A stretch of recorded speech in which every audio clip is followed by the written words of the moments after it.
Abatura barikwetombeitera chairman okubuzaho ebyokurya by'obuhwezi nibagira ngu atakatandikire kugaba obuhunga bakabanza yabashaba buri muntu shiringi 10 okuza kutunga obuhunga kandi ngo zikaba ziryo z'okutambuza obuhunga obu okubwiha hagombora. Tune chairman wita kutwaliza gye yafumwa umwaka gwahwiyeho bazunka vice wajireho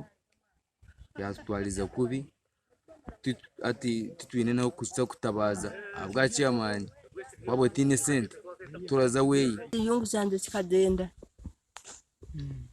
ati kutwaza kunanka ni ogumwana uriya yatere bishani mbe kandi kubagire kutwereza obuhunga nuko bwizire bityo bikaba bityo bikaba byembu bikaba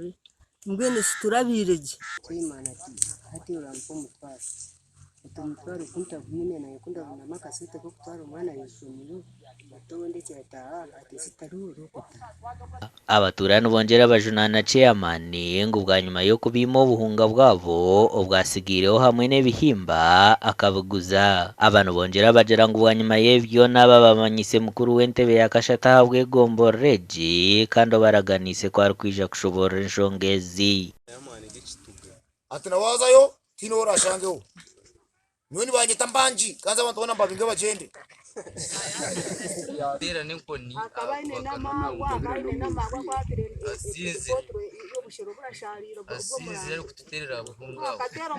chairman Nathan twataniso rukujunano atayizere mu rukiko ru nitwe niko kugeza okugamba na wa Hasimo Gasha kwa Felix Nduhura.